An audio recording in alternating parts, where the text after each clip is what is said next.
Dr. Shabir, welcome to Let the Quran Speak. My pleasure to be on. Let's continue our series on Hadith. And I want to look at the rise of Hadith forgery. Can you tell me why this came about? Why were Hadith being forged?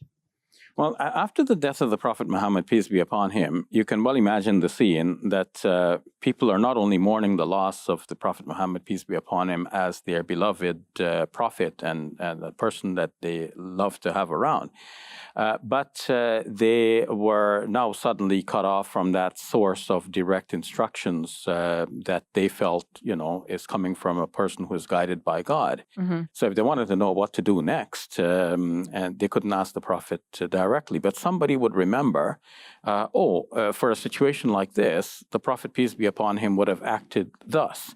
And so that becomes now an instruction which is passed on. People would receive that.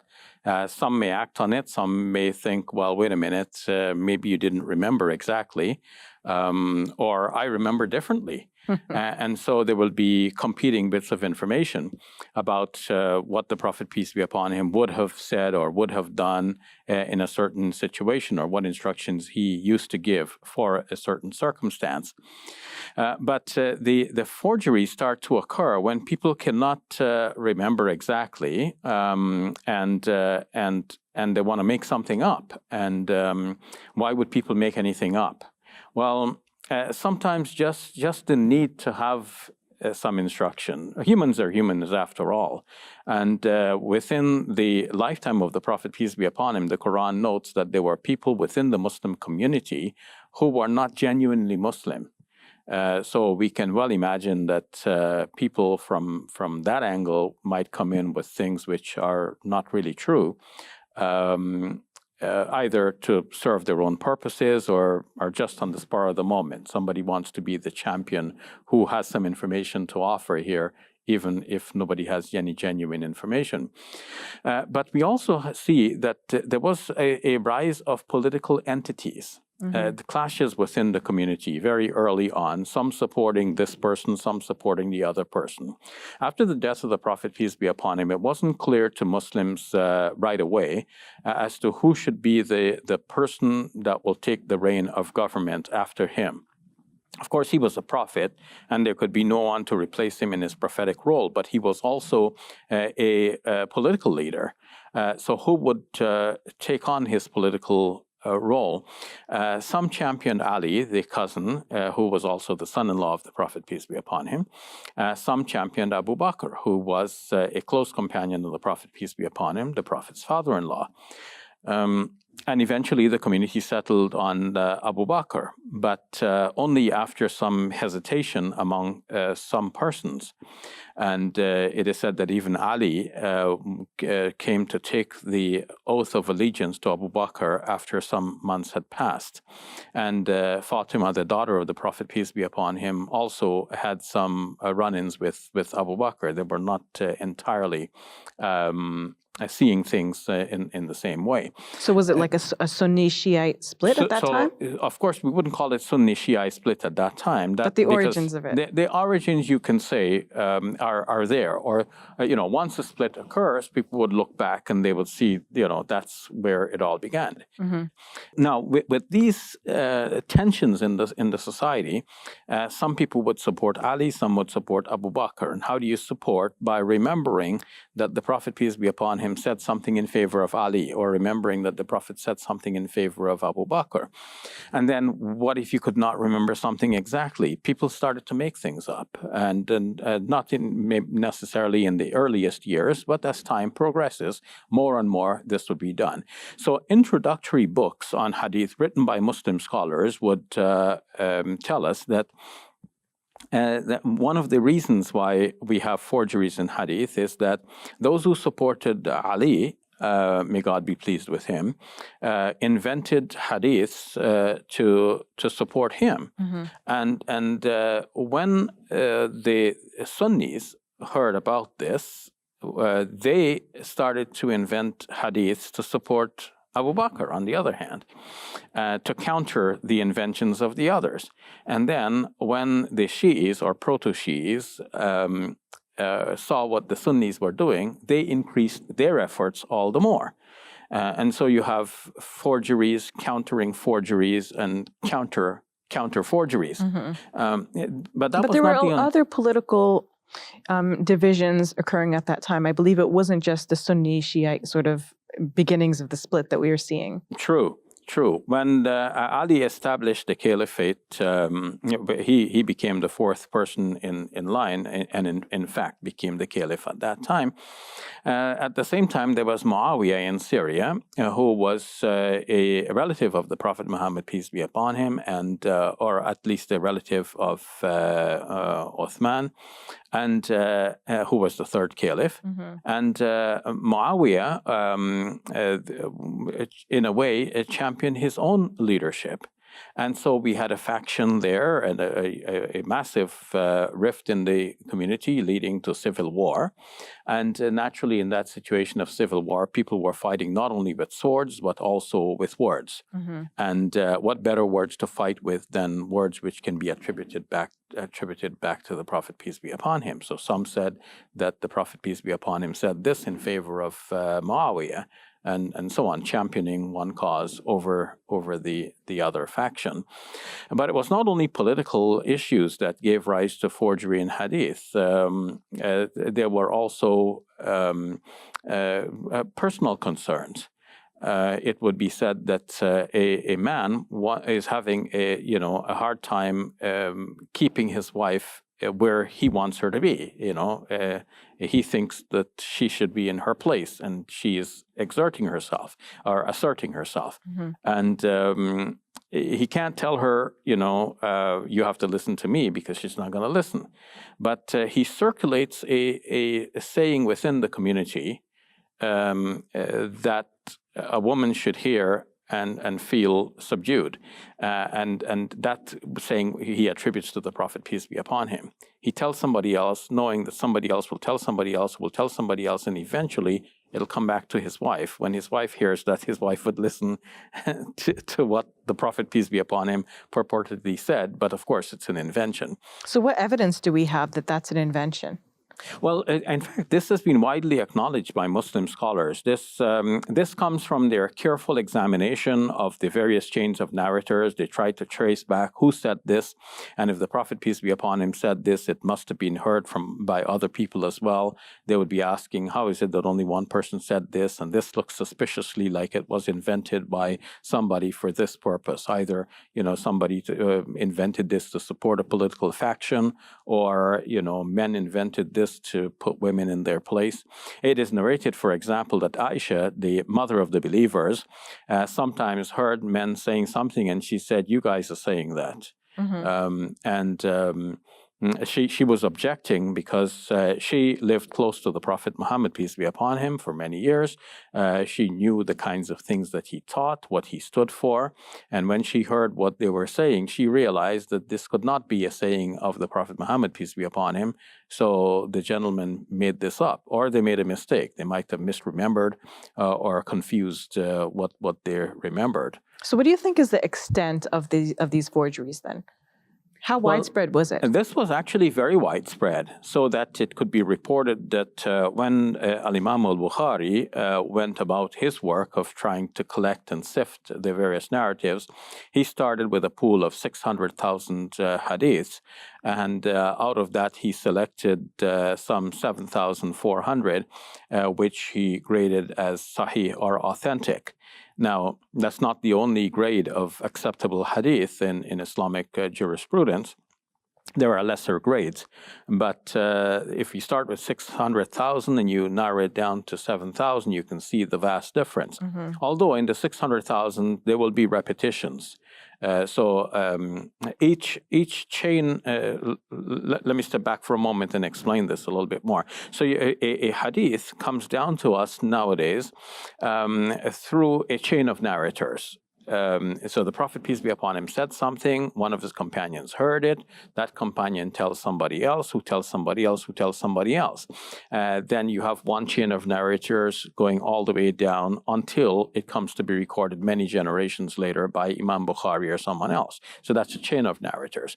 But now, suppose the Prophet, peace be upon him, told two people, who then each told two people, who then each told two people. It branches out to 2, 4, 8, 16, 32, 64.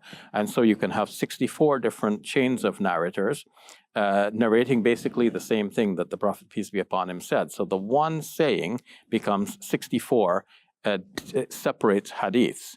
So among the 600,000, you will have many repetitions like this, basically the same one saying. But nonetheless, the contrast between the number that Imam Bukhari started with and the number that he included in his collection is often used to dramatize the importance or the vast difference between the pool that was available and the selection that could be made and that could be relied upon. So, Dr. Shabir, I want you to tell me a little bit more about, you started mentioning how the scholars evaluated hadith, and I want you to tell me a little bit more about that. Yeah, so a scholar like Imam al-Bukhari would be asking basically two questions. One question is about the chain of narrators, and the other question is about the text that is being related itself. So let's think about the chain of narrators. So what are the considerations there?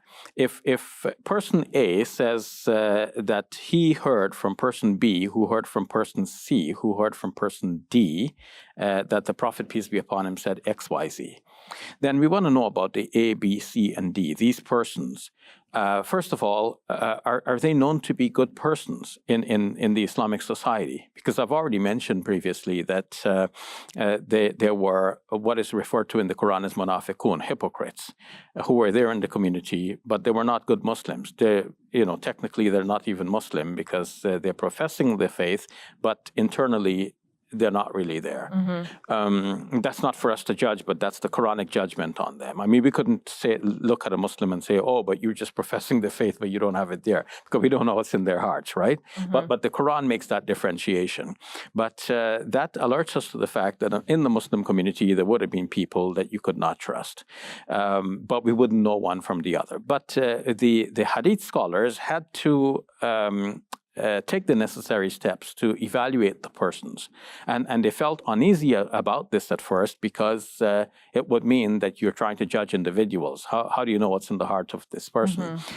But for the sake of evaluating the hadith, they had to take that leap and say, okay, we're going to take from the persons whose piety and devotion to the faith are well established.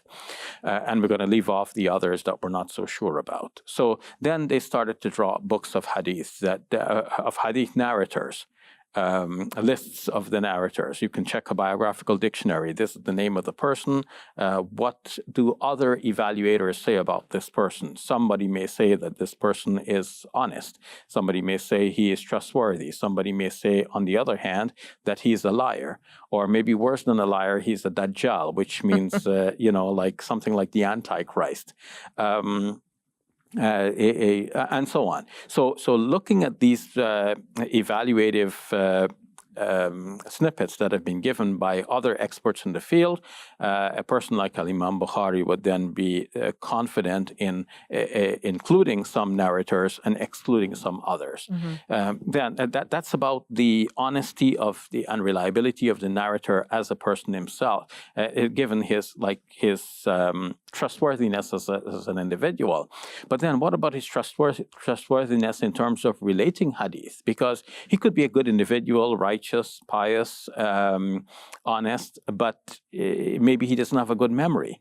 And this too was noted by the scholars. And how do they note this? Because they look at a teacher having, let's say, 6 students, and 5 of them narrate a certain saying one way, and the 6th one, he narrates it in an odd way.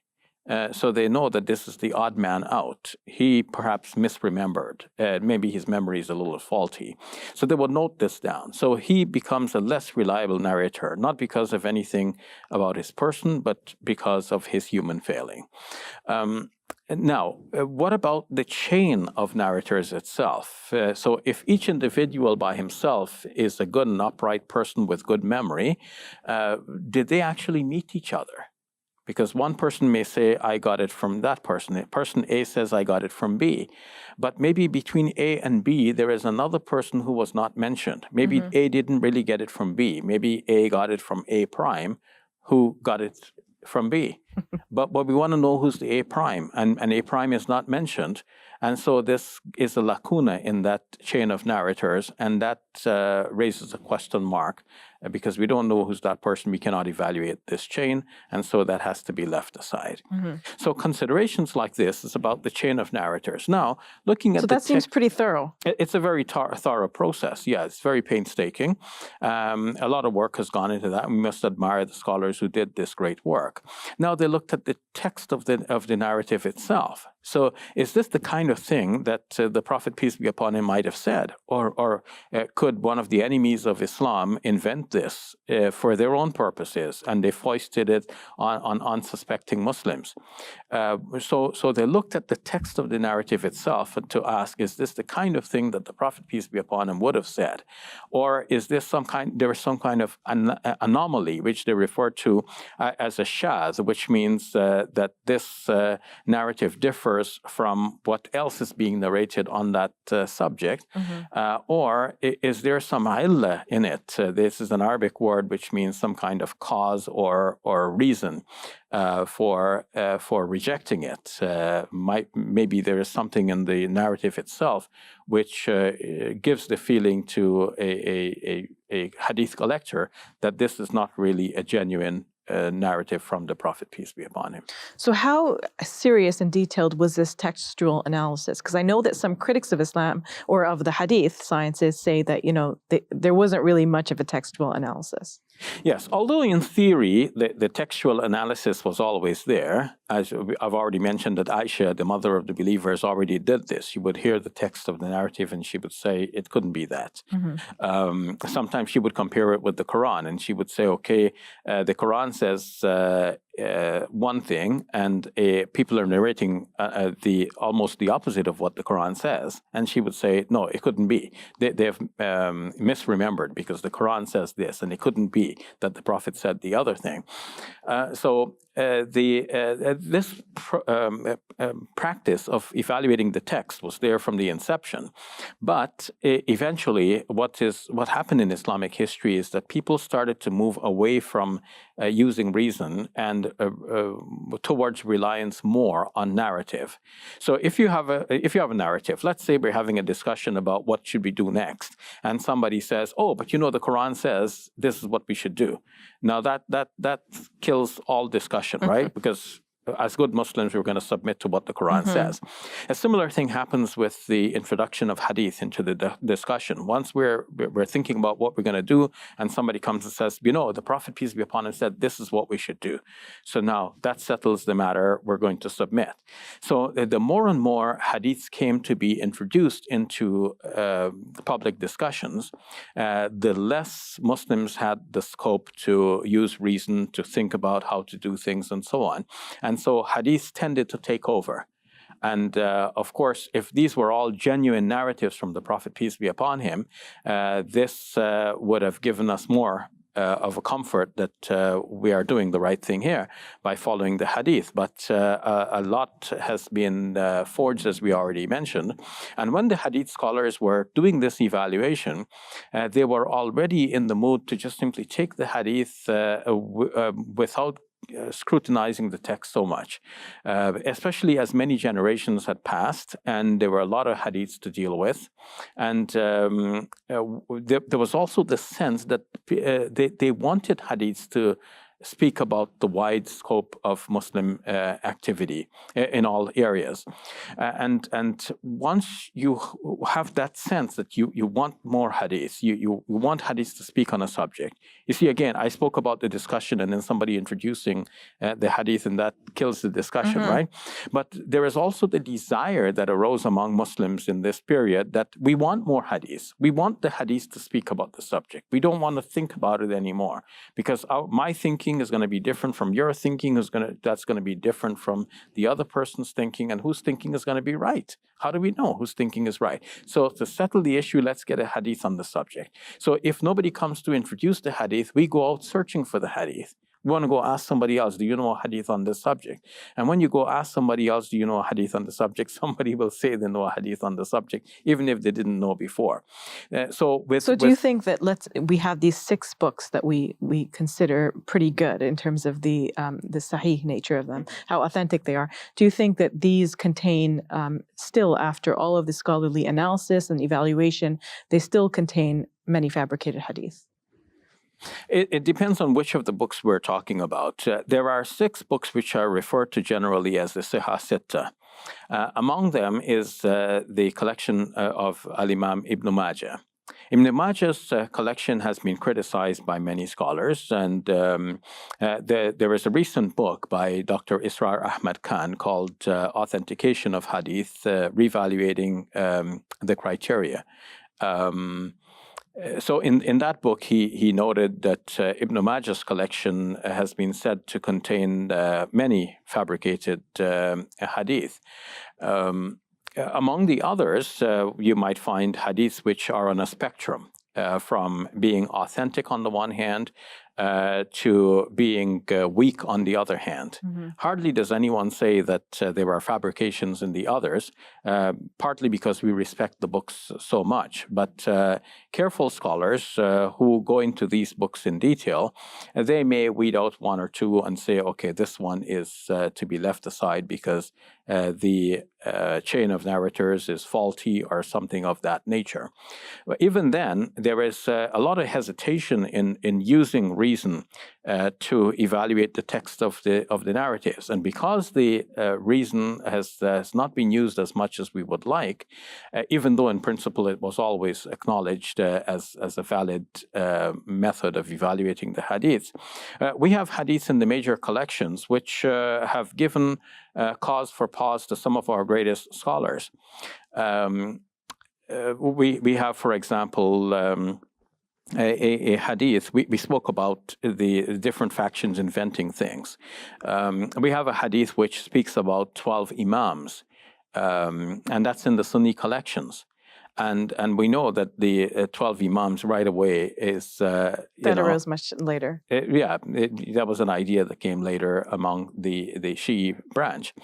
So Dr. Shabir, let's pick up this topic a little bit later because we want to end for now and then continue the series next time. And next time we'll be looking at what are the problems and controversies that arise when we have these forged hadiths or these weak hadith within the collections. Sure. Look, Safiya, my inbox is full. I have questions from our viewers. Wow, that's quite a bit. Your questions are coming out of my ears. That's why we've got something really exciting planned for you, a YouTube Live Q&A. You can join us live, and Dr. Shabir will answer your questions as they come in. This event will kick off our special Ramadan programming as well as our fundraising campaign. It's all happening on Sunday, April 4th at 12 p.m. Eastern on our YouTube channel, Quran Speaks. And that's right before Ramadan. I can't wait to see what questions we'll get. Me too. It'll be fun to chat with you in real time. Subscribe and turn on your notifications so that you don't miss this event.